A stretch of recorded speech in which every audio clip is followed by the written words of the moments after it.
Hey there! I am here to talk about cozy mysteries today. It's not a subgenre really all that well known.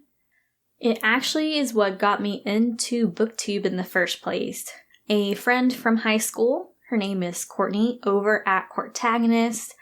I will link her channel in the description. She does strictly cozy mysteries. She does other things every now and then, but it's basically all anything you want to know about cozies, go to her channel.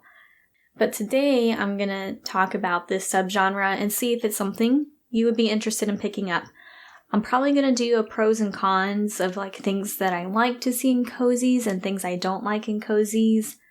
I don't plan on doing a lot of cozy videos. I'm going to leave that up to Courtney, but it is a genre that I read a lot. I like them. They have sort of evolved to become a palate cleanser for me.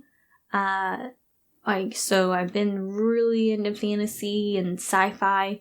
Not that I've never been into those genres before, but I'm sort of rediscovering those and getting back into it.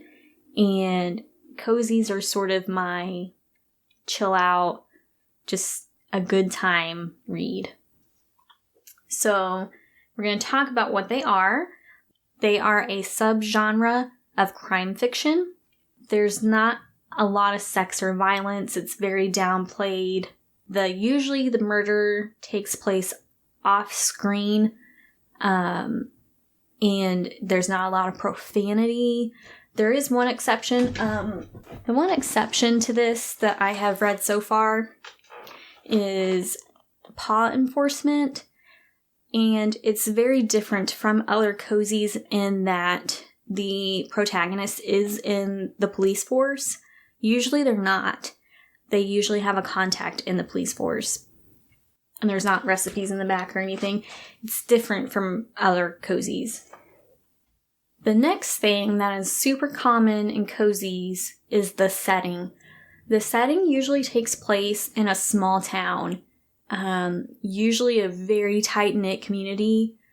A lot of times the protagonist is from a bigger city and moves to a small town to start a business or get away from drama, whatever.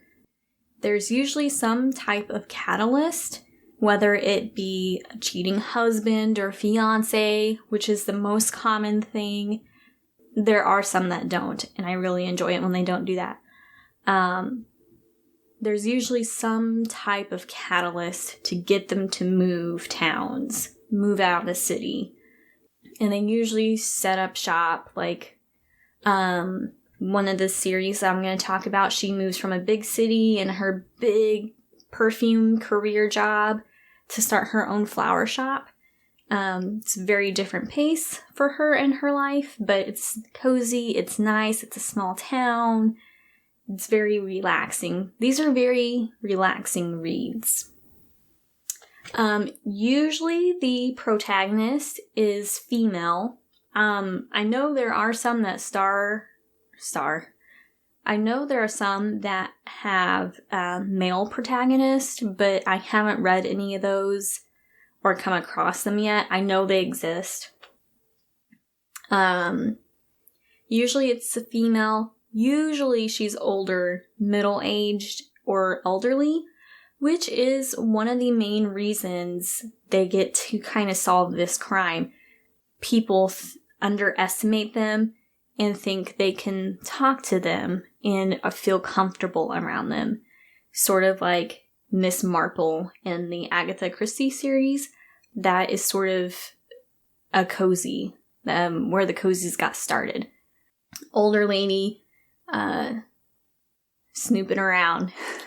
It's usually an amateur sleuth. Usually they come across the body or something happens where they sort of stumble into the crime. A lot of times they have a contact within the police force.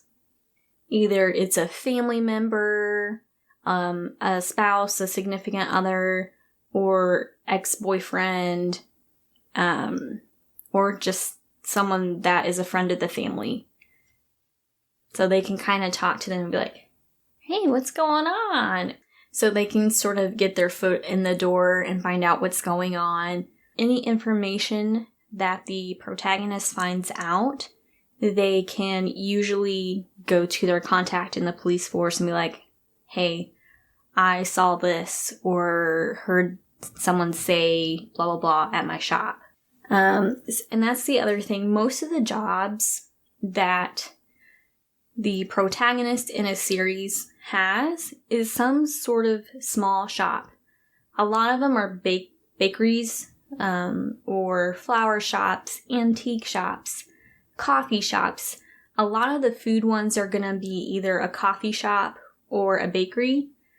They have a job that connects them to the community, and they get to see those people daily that come in for their coffee and get to hear the latest gossip. Another thing is a lot of times there's a pet sidekick, or they have a really close friend. They have very likable characters, except the person that gets killed off most of the time. Most series will have like one person, like a competitor, like shop down the street that's real snooty and gets in the way sometimes. And then there's another, usually not all the time, someone who is annoying and you're like, I hate this person. That's usually the person that gets killed off. So you feel bad, but kind of not. But yeah, so those are some of the things.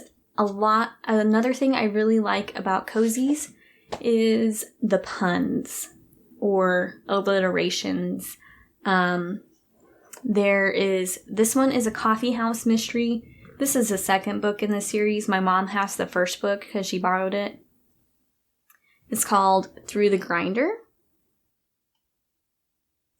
And this one is a coffee shop mystery series. There are recipes in the back.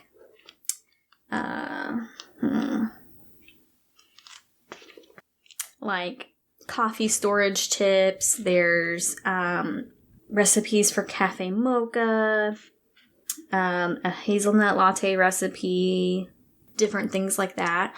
There are also cozies that have recipes in them that aren't bakery or coffee shop related, like Dying Wishes. This one I like a lot. My mom also has the first book in this series. The first book is called Last Wool and Testament. So funny. This one's Dying Wishes.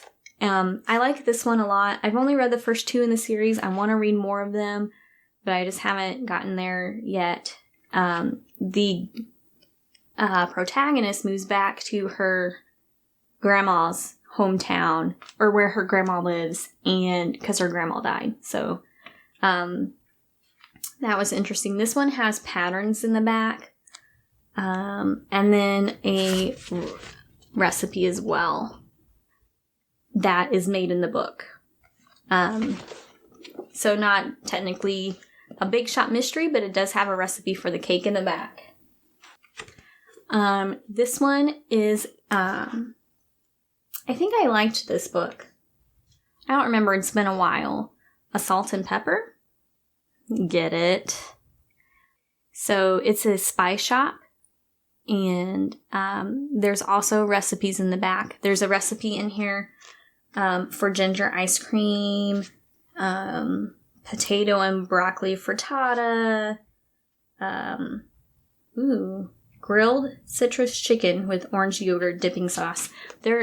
I have tried some of the recipes in the book. None of them from this one, though. There's a high-end finish. This one, the protagonist, she's a contractor, does housework and stuff.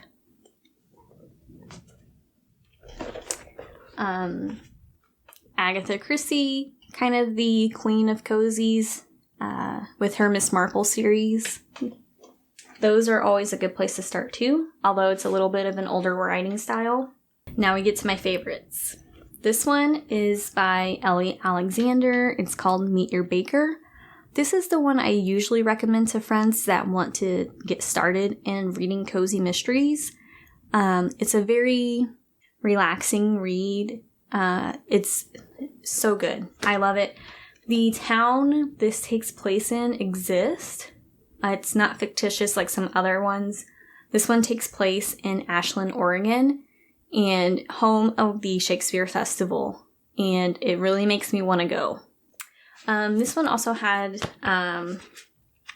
recipes in the back, like a raspberry Danish, summer cilantro pasta salad, bacon wrapped figs, chocolate hazelnut tort, and usually there's a coffee recipe too.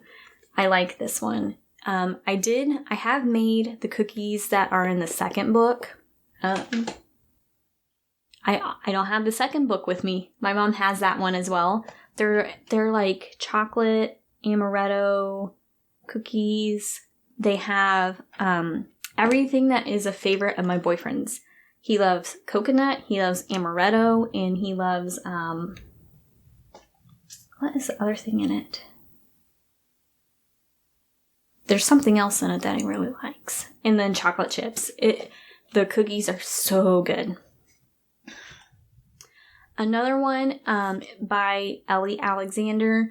This one is under her nom de plume of Kate Dyer Seeley, though. Natural Thorn Killer. Get it. She's a flower shop owner. This one I liked, and I haven't read the second book yet. Does this one have recipes too? This one does have a single recipe in the back. And then it also has tips for flowers, taking care of flowers in there. So still useful information in these books. There's another one. I don't have the physical series. I'll put a picture of it up here. It is the Pacific Northwest series. The first one is called Scene of the Climb. So punny. I love the puns. It is about a young girl just out of college who gets a job as a journalist for a like hiking magazine type thing, and she doesn't do a lot of hiking. She's not very outdoorsy, and but she needs the job. And there's hiking tips and stuff in that book too. It's only 5 books long, whereas her other books and series are longer. That one was just 5 books, and there's sort of in the first book, it talks about how her dad died and things like that. And she sort of goes into trying to solve the mystery of who killed her dad. And that takes place over the 5 books. So there's a secondary mystery to it, which was really cool. Last one by Ellie Alexander that I really liked is a beer mystery, but she is a brewmaster. She is older, she has a kid, she's divorced from her husband type thing. And it takes place in Leavenworth, Washington, which is a real place. And I also want to go there from just the way they talk about it. It's called Death on Tap. Another pun. Ellie Alexander is super good at coming up with puns for her book titles. One of my favorites. It's also, there's no recipes in that one, but it does talk a lot about the brewing process and things like that, which is really interesting to kind of learn about. On to another author that I really like. Her name is London Lovett. This series I have not read a lot of. It's the Starfire series. This one's a historical cozy. It takes place in the 1920s. I've only read the first book and I liked it, and I need to read more. Another London Lovett book is the Firefly Junction series. I mentioned this in my TBR that I was going to be reading the second book, and I did. That one was pretty good too. It follows a investigative journalist who moves to Firefly Junction to be closer to her 2 sisters after some scandalous stuff happened at her last job. And she works as a journalist for Firefly Junction Times until she bought an INN and is restoring it. This one's kind of fun. There's a ghost in the series, so it's kind of supernatural. He is from England and is very kind of snooty and like very posh. And he's a lot of fun. The Dying Wishes and Last Will and Testament books that I mentioned earlier, that series also has a ghost, and I love that ghost. She's very whiny. She is addicted to TV, which is pretty funny. It's very amusing. And then the last cozy I want to talk about, if you're just getting into reading cozies, would be the Port Danby series. This one is book 1 through 3 altogether. When I bought the set, I thought the books were going to come individually, and it came as like one big book, which is fine, but, and I guess all the covers are the same except for the changes in the flowers. The first one was Marigolds and Murder. So her titles aren't puns, but they're alliterations, which I still like. There was Carnations and Chaos, and then this one was Mistletoe and Mayhem. And this follows a flower shop owner who has a super sensitive nose. Oh, what's the name for it? I'll think of the name for it after, because all my stuff is in use right now. It's a heightened sense of smell. I'll list it right here. Boom. So she can kind of smell things at a murder scene that people wouldn't normally catch. And she kind of works alongside the detective. He brings her along. Is like, what do you smell? Things like that. She has a pet crow that she sort of took in and nursed to health. And now it just always stays with her. And a cat. While this series isn't a bake shop or a coffee shop, there is a coffee shop and a bake shop on either side of her. There's there's recipes in the back. Ooh. So for the first book, Marigolds and Murder, the recipe is sugar and spice pumpkin bread. There's a lot of things I want to make in the back of these books. So that's kind of like some of my favorite cozies and why I like them. It's always someone who owns their own shop. They live in a small, tight-knit community. They have a job that makes them, it's easy for them to connect to the community and kind of dig up gossip, things like that. They have a connection somehow with someone in the police force. They help solve a mystery. And the killer is always caught and brought in. Usually it's not very violent. Every now and then you get some high stakes where the killer comes across, knows the person is getting too close to solving it and tries to kill them or kidnap them, things like that. And they come away with an injury, things like that. You know they're not going to die, but it's still kind of like, whew. Still sort of high stakes as a cozy can get. Again, I just really like them because they're simple, they're cute, there's usually puns involved, usually recipes involved, and just sort of nice, relaxing, getting my head out of whatever big fantasy world I'm in and sort of resetting myself before picking up a different series. They're just real fun, and they're usually pretty short, maybe 200-300 pages, and you can just, it usually takes me a day or two to read them. Alright, so let me know in the comments if you are interested in cozies. Those are some of the cozies that I recommend picking up if you're new to cozy mysteries, especially the Port Danby series or the Bake Shop mystery series. Those are some of my favorites. Let me know if you want more videos on cozy mysteries. I plan on doing one on tropes that I don't like that pop up a lot in cozies. I might throw in a review here and there. I like to try to figure out the whodunit, and usually I rate the book based on how good the mystery is. If it's very obvious, I'm like, it wasn't a very good mystery to me. But if you got several layers and like where they have lots of red herrings and make you question, like if you're really onto someone, but there's some other evidence that pops up and it makes you question if this is really the person, those are my favorite. If it's fairly obvious, I'm like, so every now and then that's okay. You're like, oh yes, I called it.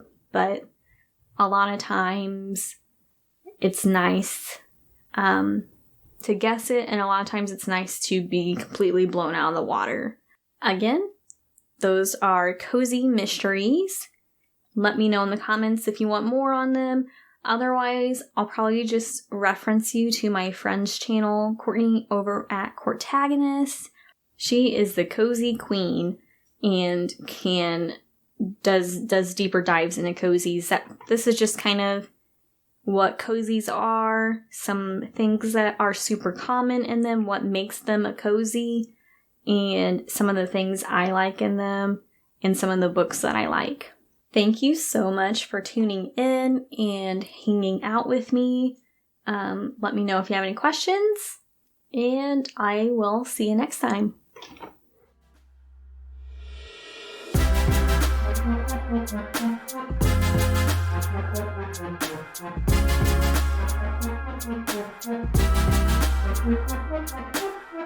you.